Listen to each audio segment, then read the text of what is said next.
Assalamu alaikum viewers.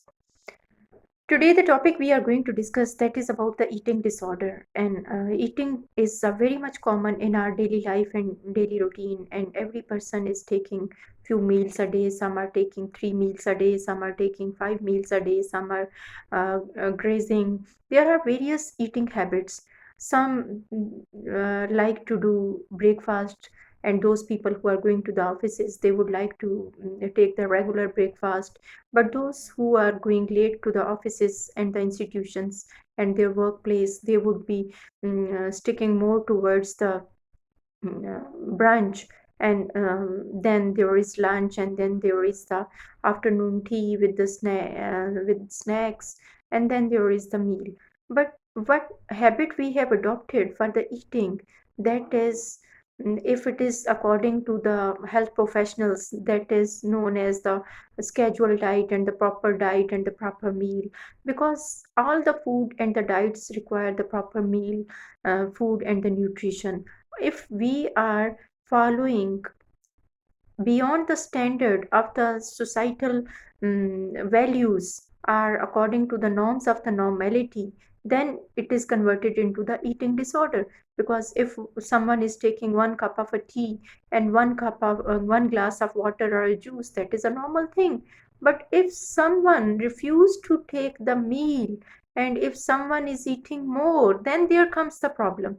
And technically speaking, I would like to discuss few types of the eating disorders. What are those? One is the anorexia nervosa, and the other one is the bulimia nervosa.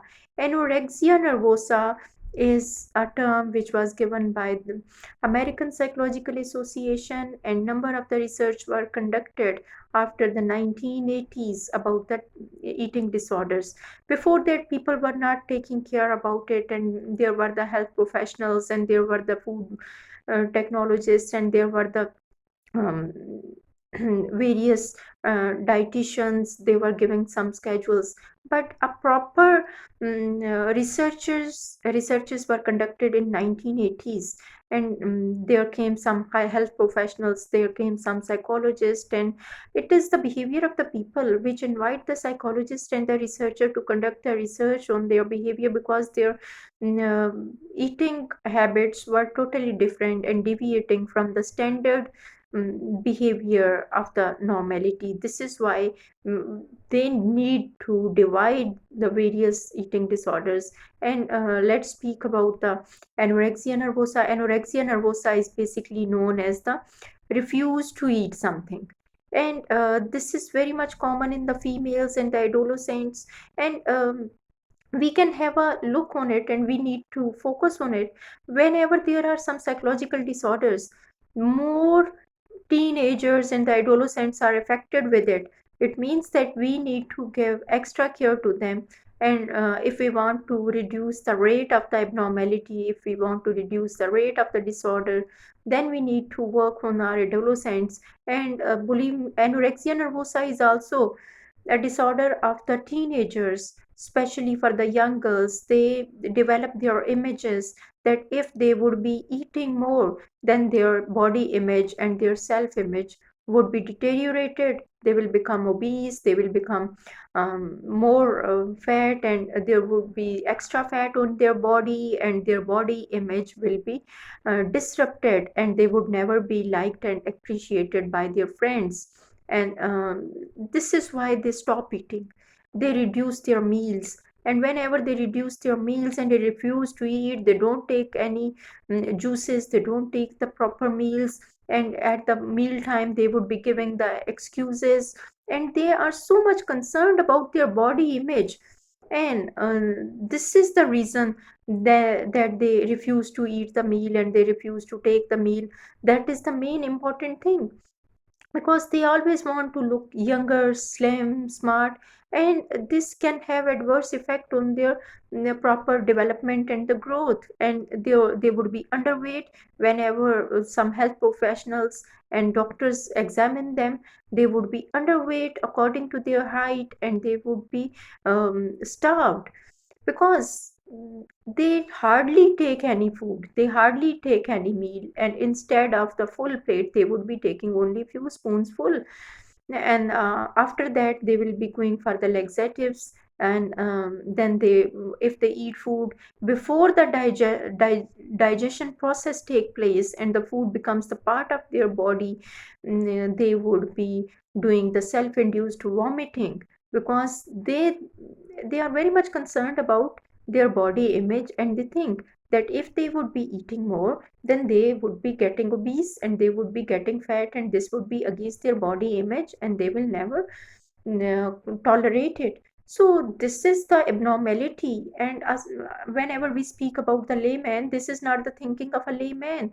This could be the thinking of only those people who are suffering from the uh, eating disorders and the anorexia nervosa. I would repeat this term. This is, if you stop yourself to eat something, this is known as the anorexia nervosa.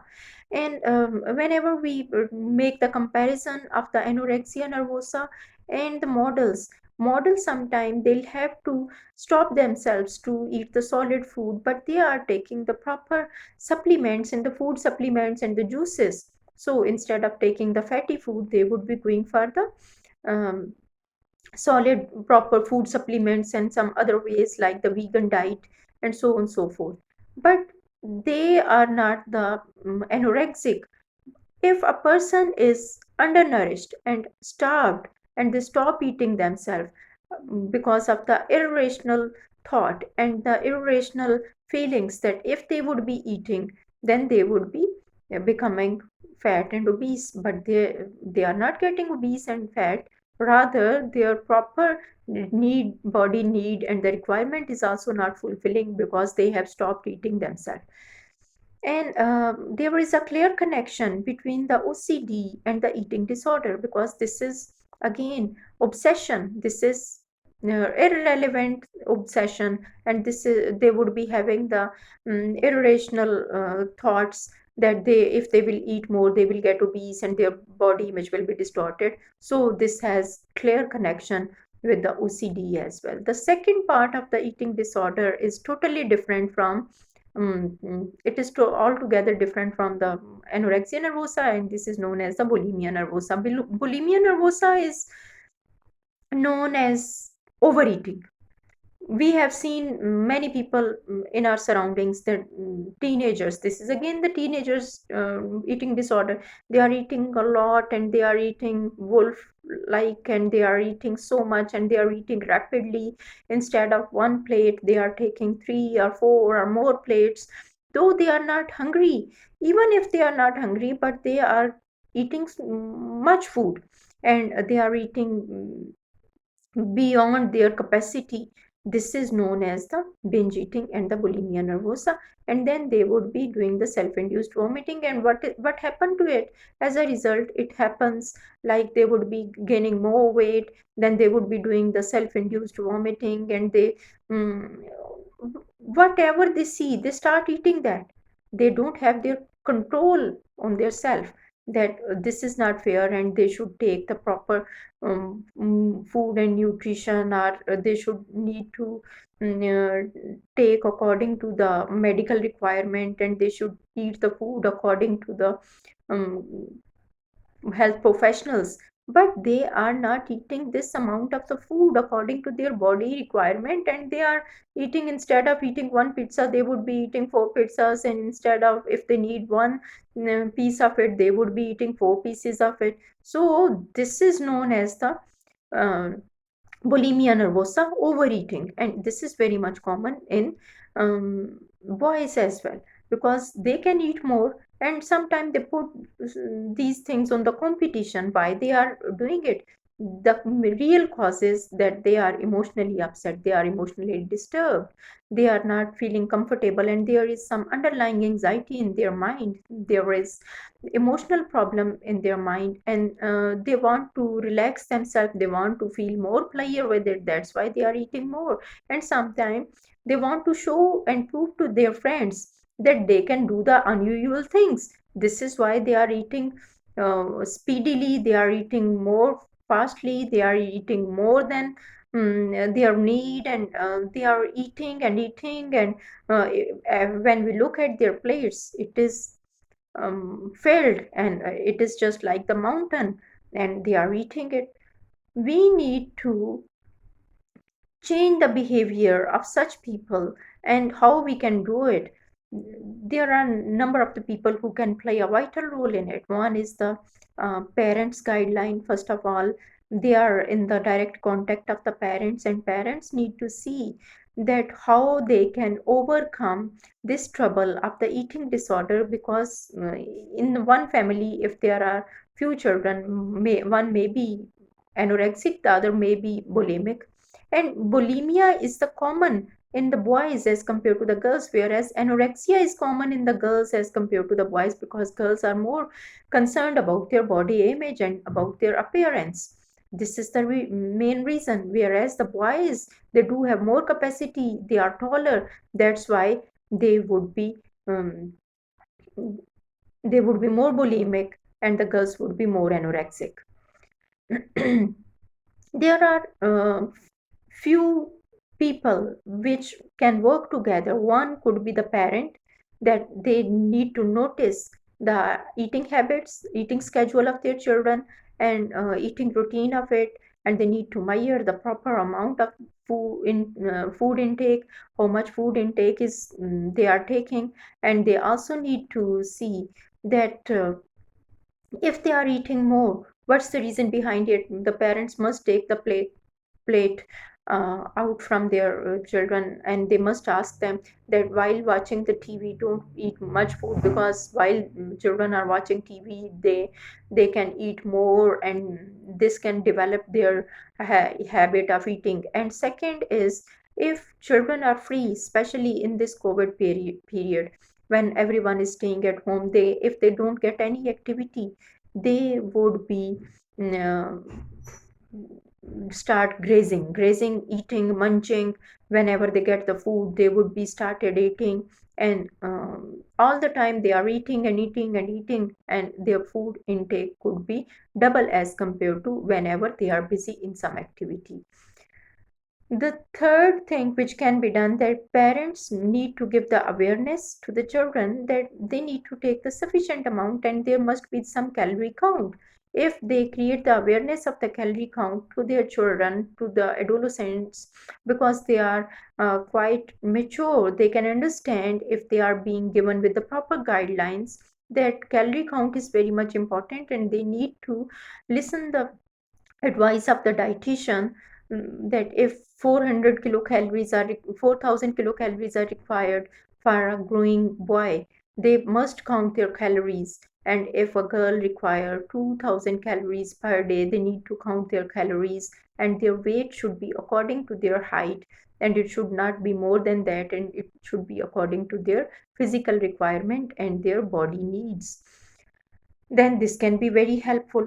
Then whenever the things get serious, and those people who are so much on the staff that they are unable to move, and they are feeling weakness all the time, and they are feeling low all the time, all the day long, and they are not feeling mm, energetic, and they are lazy and lethargic, then sometimes they get faints, and they would be getting the cold sweating. In this condition, there is the need of the proper hospitalization to such people to meet up the requirement. And at this stage they need the proper injections and the multivitamins, and the intake of the food should be increased for the anorexic people. And the intake of the food cannot be increased suddenly and quickly, because already they have, their stomach was not used to digesting the things. So the frequent and healthy diets along with the supplements should be started, and the medical therapy is required at this stage, because this is the very critical condition. And sometimes it happens, though the ratio of the anorexic is very low, but this is common in the foreign cultures, and even in the all the cultures, there is the eating disorder. And there are number of adolescents who develop anorexic, especially the girls develop anorexic and they must be hospitalized, and immediate first aid should be given to them whenever they get faint, and then their therapies should be done, the medical therapies, the pharmacotherapies should be done to them, and afterwards whenever they are stable enough to be released from the hospital, then there requires the therapy by the psychologists and the counselors, that they need to give them the proper guideline along with the help of the dietitians and, and the nutritionist, because if we create the awareness according to the scientific grounds, then they can listen more and it could be very much effective for them. And for the bulimics, they don't need to go to the hospitals, but whenever they become obese and they put on so much weight, which is according very much high, according to their needs, according to their weight, and according to their mm, physique, then they need to be given awareness, and the parents can play a vital role in it, and calorie count can play a great role in it. Then they must be given with the cognitive behavior therapy, that they need to change their thought and they can change their behavior as well, because this is just a habit, and habit is lingered on due to the frequent practice, and if they stop doing this, then it could be very much helpful. I hope you would like it, and you would advise on all the suggestions that you need to change your habits, because habit makes the personality, and personality makes the individuals, and individual makes the community, and the community makes the society, and society makes the country and a state and a healthy state. And we want that the country, state, and the health of the people should be good, not only physically but mentally as well. And this is the, if you would be eating more and you would be eating less, both are very much harmful for the health of the people, and you need to be very much careful about your health, because there comes a stage when nothing can be done for them because of their undernourishment or the overnourishment. Both are very much dangerous in any condition. We need to maintain the balance in our diet, and balance makes the healthy and good life. Till the next video, Allah Hafiz.